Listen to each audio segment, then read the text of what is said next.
All right, happy Friday.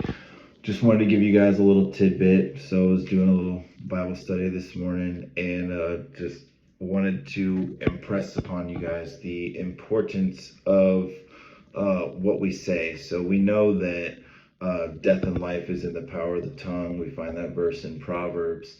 And, I wanted to just kind of talk about that for a second. So, uh, in 2 Corinthians 4:13 it says, we have the same spirit of faith, according as it is written, I believe, therefore I spoken.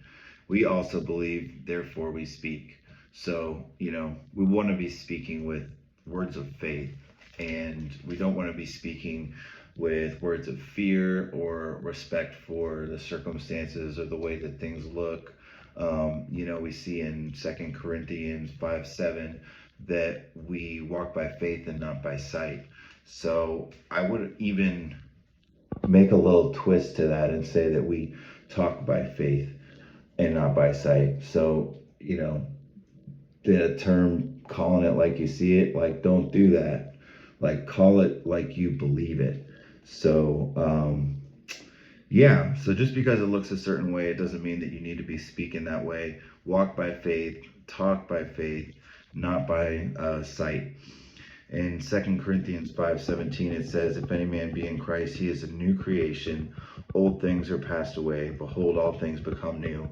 And part of the things that become new are the way that we speak, the way that we think. You see that verse in Romans 12:2 that says, let God transform you into a new person by changing the way that you think. And, even the person that we're being transformed into right now is going to be changed eventually, right? Because we're being transformed into a new person right now. But, a couple of years from now, perhaps, we're going to be transformed again. And then we're going to have to leave these ways behind. So these new ways are one day going to be the old ways. It's a constant process of being transformed and being promoted to another level, both spiritually and, in, our lives, our professional lives, our relationships, all that stuff. So I wanted to kind of bring it back full circle. So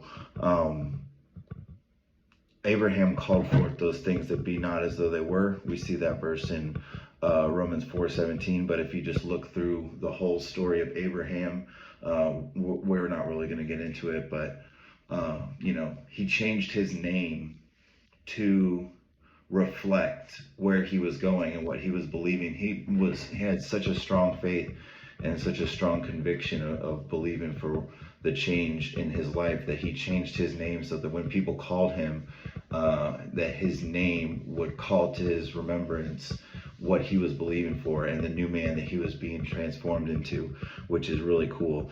We're talking about the power of what we say and how it relates to us believing. So what you say is more or less what you believe. Out of the heart the mouth speaks.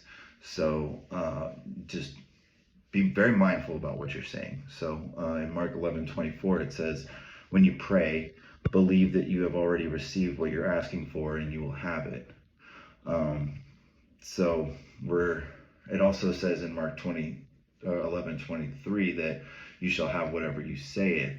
So clearly, and you see this littered all throughout the Bible, that there is a correlation between what we believe and what we say. So you'll have whatever you say.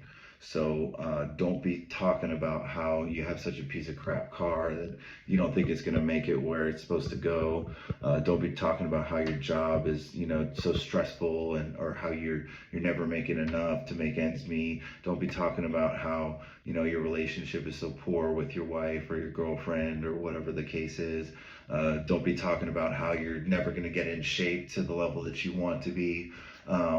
Don't be talking about how you're never, how you're never going to be patient, and how you're never going to be able to, stop blowing up in situations. Like, don't be taking every time that you say something, you're putting your faith out there to believe it, to call it in, to attract it, So just want to caution you guys about that, provide you guys with some encouragement. Again, be doers of the word, not hearers only. It's great that you watch this video. It's great that you're hearing what I'm saying, but it's not going to do you any good unless you implement it. So go get it, guys.